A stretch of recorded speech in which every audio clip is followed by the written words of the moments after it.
Warahmatullahi wabarakatuh.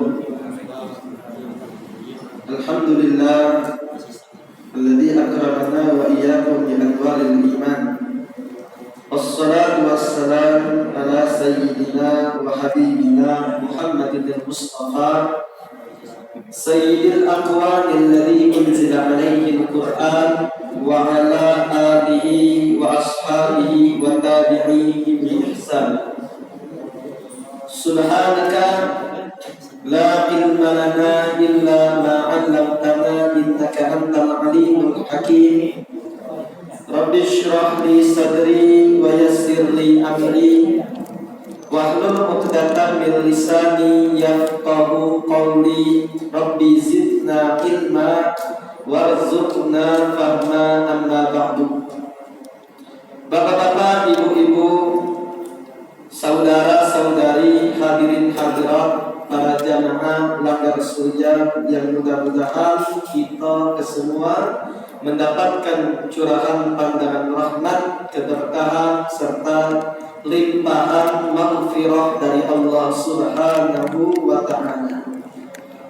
Terutama mari selalu kita panjatkan puja dan puji syukur atas kehadirat Allah Subhanahu wa taala yang masih memberikan kepada kita kenikmatan, kesehatan, kesempatan serta taufik dan hidayahnya, sehingga kembali kita berkumpul pada majelis rutin kita setiap maghrib malam Selasa. Kita membahas seputar masalah tauhid dari kitab Al-Hikam karya Al-Imam Ibnu Athaillah As-Sakandari. Tentunya kita berharap kepada Allah apa yang kita gawekan ini diterima di sisi Allah sebagai amal ibadah, dan dengan ilmu yang kita bahas menambahkan keimanan kepada kita sekalian, menambahkan kualitas ketakwaan serta keistiqomahan kita untuk mempersembahkan ibadah terbaik kepada Allah di dunia yang sangat singkat ini demi menggapai keridhaan Allah di negeri akhirat yang kekal, sehingga insyaallah kita dilimpahi karunia berupa keridhaan Allah yang dilambangkan dengan surganya. Amin ya rabbal alamin. Salawat terakhir salam selalu tercurah kepada junjungan kita Nabi besar Muhammad sallallahu alaihi wasallam beserta para keluarga, sahabat, kerabat dan seluruh pengikut-pengikut beliau hingga akhir zaman. Bapak-bapak, ibu-ibu, pada malam hari ini kita akan melanjutkan kajian kita, pembacaan kitab Al-Hikam, yang dimana pengarang mengatakan innama ju'ilat darul akhiratu mahallan li jazaa'i ibadihil mu'minin, bahwasanya dijadikan negeri akhirat sebagai tempat untuk jazaa'i ibadihil mu'minin, membalas hamba-hamba Allah yang beriman. Allah menjadikan negeri akhirat sebagai tempat ingin memberikan balasan untuk hamba-hambanya yang beriman, yang lebih besar dari apa yang kita jawab di dunia ini. Lianna hadhihi dar, kenapa harus di akhiratnya? Nak menunjuk balasan untuk kita sebagai orang yang beriman, dikarenakan dunia ini yang kita tempati sekarang la tasau ma yuridu ayyuhu, tidak muat kalau nak dijadikan tempat menunjuk balasan untuk mereka-mereka yang beriman. Wa li'annahu ajala aqdarahum an yujaziyahu fi darin la baqalaha. Kata pengarang, dikarenakan Allah Subhanahu wa taala juga mengagungkan, membesarkan kedudukan orang yang beriman dari memberikan pemberian kepada mereka di tempat yang mana mereka tidak kekal di dalamnya. Dalam artian untuk diberikan balasan di dunia ini terlalu kecil, terlalu hina, terlalu sedikit, sehingga pengen Allah nak ngejak balasan dari apa yang kita perbuat dari amal-amal baik ini tidak sepantasnya kata Allah.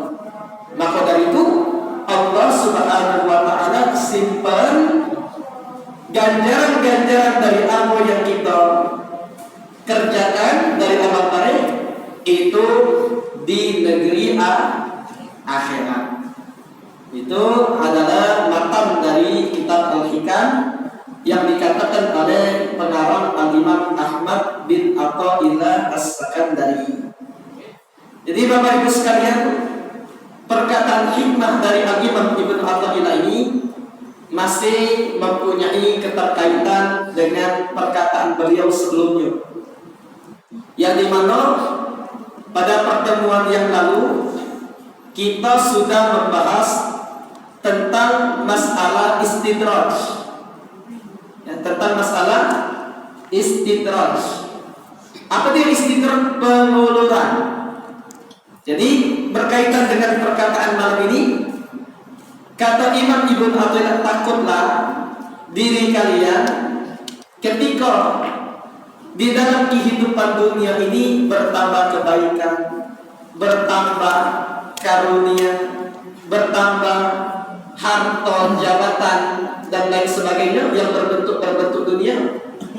Tetapi apa yang kita gawikan itu jahat. Apa yang kita gawikan itu dimurkai, tidak diridhai oleh Allah Subhanahu wa Ta'ala. Jadi jangan merasa gembira kalau amalan kita buruk, tetapi tetap kehidupan dunia kita masih lapang. Itu bukan sebuah nikmat, tapi itu sebuah istidraj, penguluran dari Allah. Diulur dulu, dilemahkan dulu, tetap maksiat tapi tetap kaya, tetap maksiat tapi tetap tinggi pangkat, tetap mereka berbuat buruk, berbuat zalim, tapi tetap mereka merasa aman. Maka jangan tertipu. Bisa jadi itu penguluran, istidraj, biar mereka tambah banyak maksiat, biar mereka tambah banyak lupa, biar mereka tambah banyak berbuat dosa. Sehingga di dalam hadis yang sahih, kalau sudah datang keputusan Allah sekarang cabut, maka kalian tidak pacak lagi nak ngelakkan apa yang Allah berikan berupa azab di dunia maupun azab di akhirat. Maka dianjurkan untuk selalu merasa takut. Dan dengan ketakutan ini disundering, waktu ini sudah jauh dari Allah, tapi bertambah terus hartaku. Oh, ini istidraj. Maka berhenti dia dari maksiat, berhenti dia berbuat zalim, maka dia benar-benar melakukan perbuatan baik, bertobat kepada Allah dengan 3 syarat dari Imam Nawawi yang sering kita sebutkan. Kita ikhlas anil ma'asi, kita cabut diri kita dari maksiat. Anggap maksiat itu lebih jijik, lebih hina, lebih bahaya dari racun yang mematikan. Sehingga nak marah tidak, apalagi nak ngawikan. Yang kedua, kita benar-benar sesali apa yang kita pernah perbuat. Yang ketiga, kita punya tekad untuk tidak lagi balik ke perbuatan yang pernah kita gawikan, dari perbuatan-perbuatan yang tidak diridhai oleh Allah Subhanahu. Benar-benar taubat, istiqomah di dalam berbuat baik. Nah, misalnya sejak aku taubat ini, jangan aku nambah buntu. Sejak aku taubat melakukan perbuatan baik, istiqomah di dalam melakukan sholat, hadir di majelis taklim, jangan dunia ini makin sempit. Masih mending aku maksiat kemarin, banyak duit, Giliran aku taubat, tambah buntu. Nah, ini jangan tertipu, ini terbalik. Kalaupun misal Allah uji, karena apa? Di dalam Al-Quran itu Allah sebutkan, kami tidak meninggalkan orang yang beriman. Siapapun yang beriman pasti Allah uji. Sampai sejauh mana mereka punya keimanan kepada Allah. Ahasiban nas an yusraku an yaqulu amanna wa hum la yuftanun, kata Allah. Apakah mereka mengatakan aku ini beriman tapi mereka tidak pernah dicoba? Tidak ada mungkin. Setiap orang beriman pasti dicoba oleh Allah. Setiap orang yang beriman pasti akan dapat ujian. Nah, kita yang beriman sekarang belajar tentang ilmu keimanan. Jangan sampai keadaan yang datang kepada kita berupa kesempitan harta, buntu, duit, tiba-tiba pekerjaan kita di PHK dan lain sebagainya. Jangan jadikan ini menjadi penyebab kita jauh dari Allah. Tapi adanya cobaan harus tambah lebih dekat lagi sama Allah. Karena Allah itu yang memiliki dunia. Allah harus kita yakini Dia yang menguasai bumi dan langit ini. Dan ada kebiasaannya, ada orang yang pengen taubat, pengen insaf, pengen dia balik sama Allah, dicoba dulu. Nah, kalau sudah dicoba, Allah Subhanahu wa Ta'ala katakan ini berhasil dalam cobaannya, baru kaget dia yang tolong. Dan Allah pastikan tidak akan pernah meninggalkan orang yang beriman, apalagi orang yang rela meninggalkan harta duniawi demi Allah, karena Allah lillahi, tak mungkin. Bahkan seringkali kita sebutkan ilustrasi. Ada murid-murid kita, jamaah kita pula begawe di tempat barbershop yang mana bosnya ini senang sama dia. Karena senang bos ini dengan dia, ternyata bosnya ini jahat, galak, main dukun, diajaknya ke dusun. Setiap minggu sekali ke dusun, dia nemui dukun, ajak kawan kita tadi. Kawan kita tadi oleh karena dia mungkin tidak terlalu nemen, dia hadir sering alpa letak bosnya ini, dia risih. Diajak ke dukun, dia nengok apa yang dilakukan oleh bosnya dengan dukun dan lain sebagainya. Nah, ternyata katanya, Ustaz Cak mana, apakah aku berhenti? Kalau kira-kira masih bertahan membuat kita jauh dari Allah, apalagi melakukan maksiat sama Allah, sudah tinggalkan. Tidak usahlah, daripada kita mengadikan ke ini. Nah, tidak lama dari situ dapat tawaran dari wong untuk kerjasama, pekerjaan yang sama, buka barbershop yang tadinya cuma sistem gaji 2 juta per bulan. Ini setiap kepala wong bayar 40.000, dan setiap hari sekarang kurang lebih 30 kepala. 30 kali 30, 900 bagi 2, 450 sehari. Inilah janji Allah. Dan banyak contoh-contoh yang real yang kita alami. Bagi siapa yang meninggalkan sesuatu karena Allah, Allah akan ganti lebih baik dari apa yang mereka tinggalkan. Tapi awalnya pasti diuji dulu.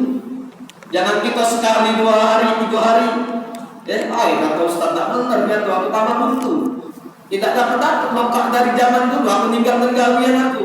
Jadi tidak itu. Jangan. Tambah ikhlas, tinggalkannya karena Allah, bukan karena nak dapat balasan dari Allah. Salah pula kan? Ada kadang-kadang ya orang negara yang cari. Kalau cerita berhenti ni dari gawe pak, ngapu? Ada perci-perciannya dari riba, tinggalkannya. Tapi dia tinggalkan supaya Allah ganti lebih baik, bukan karena Allah, karena pengen diganti. Masih bagus, tapi niatnya perlu di setting sedikit. Ketika dia tinggalkan biar dibalas oleh Allah, nah itulah kadang lama cobaannya. Kadang sebulan, 2 bulan, 3 bulan masih belum dapat ganti dari Allah Subhanahu. Nah, akhirnya balik lagi ke pekerjaan. Tidak sabar berarti om cik. Dan niatnya perlu diperbagusi. Kalau misalnya kita mungkin paling jahat lah pokoknya, dia ini nasibnya tidak bagus misalnya. Ketika dia tinggalkan apa yang haram, dia cari yang halal, tidak ketemu, tidak dapat, belum lagi dikasih oleh Allah, maka jangan sampai nyalai Allah. Sejak aku masuk langgar, sejak aku sholat, susahnya nyari loka.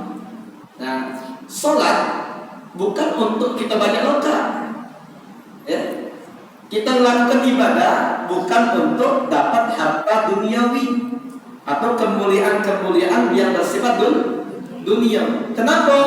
Karena disebutkan tadi, karena dunia ini sangat sedikit sekali, sangat hina kalau nak dijadikan balasan untuk amal-amal baik kita. Jadi jangan sampai ukuran dari balasan amal baik kita harta duniawi atau kemudahan-kemudahan di dalam dunia. Walaupun Allah janji di dalam Al-Quran, wa man yattaqillaha yaj'al lahu makhraja. Siapa yang bertakwa kepada Allah, Allah akan berikan solusi jalan keluar. Wa yarzuquhu min haitsu la yahtasib. Allah akan kasih rezeki kepada dia dari jalan yang dia tidak sangka. Kalaupun ada, alhamdulillah, di bonus dari Allah.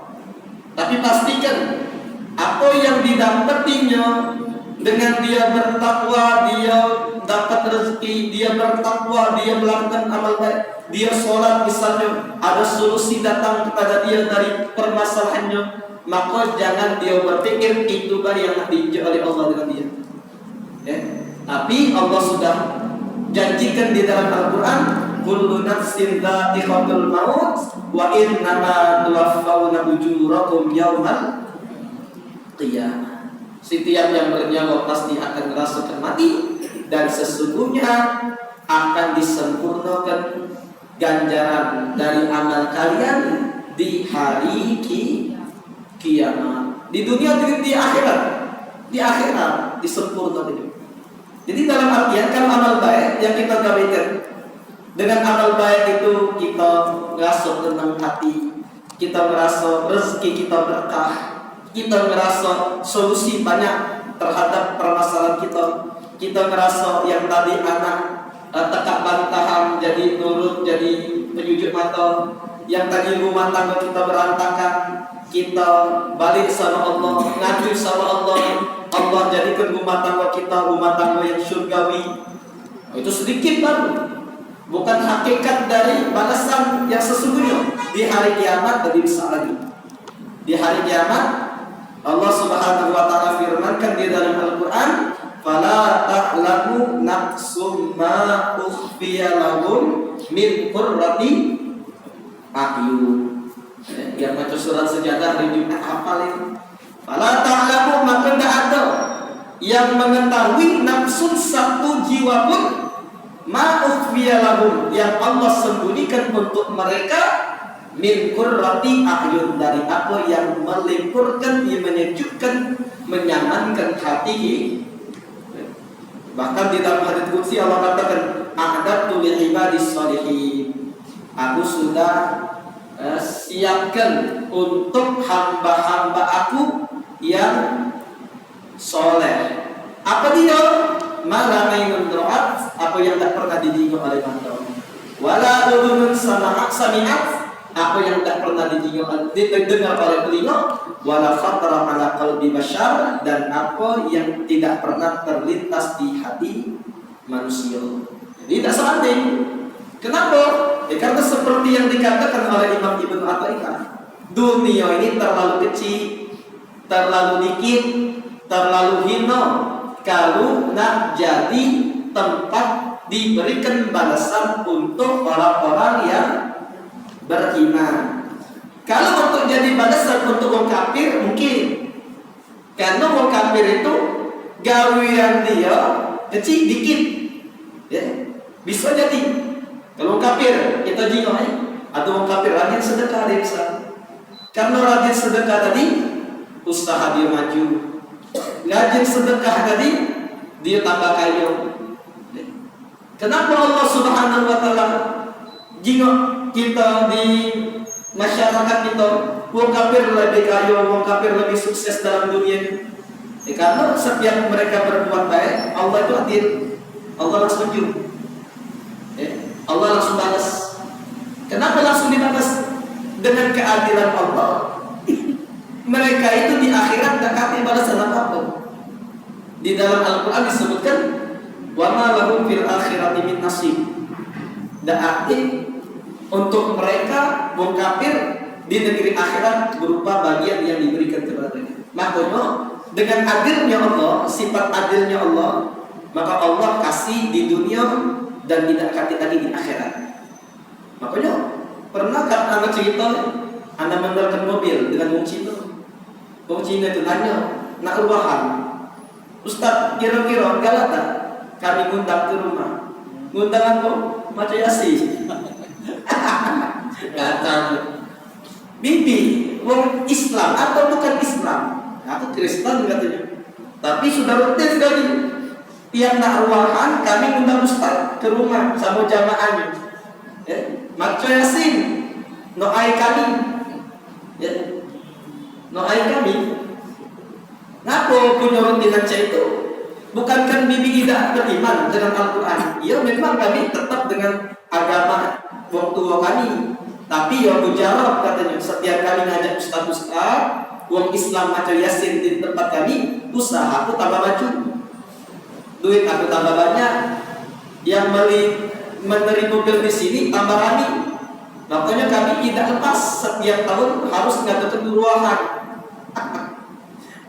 Ya wajar, karena di wong kafir ketika melakukan sedikit baik perbuatan baik langsung dibalas di akhirat, tidak kati lagi. Nah kita beriman, dengan keimanan kita Allah Subhanahu wa Ta'ala sudah janjikan di akhirat. Karena keimanan itu kuncinya.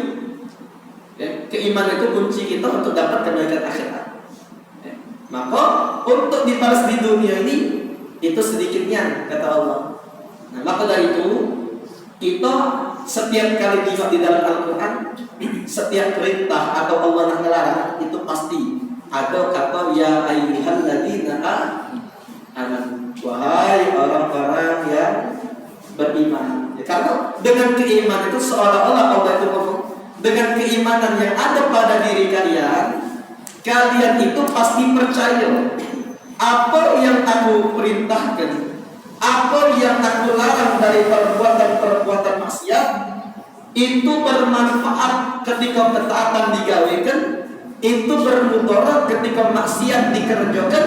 Dengan keimanan kalian percaya baik untuk negeri dunia maupun negeri akhirat. Kalaupun kalian dapat sedikit dari apa yang kalian perbuat dari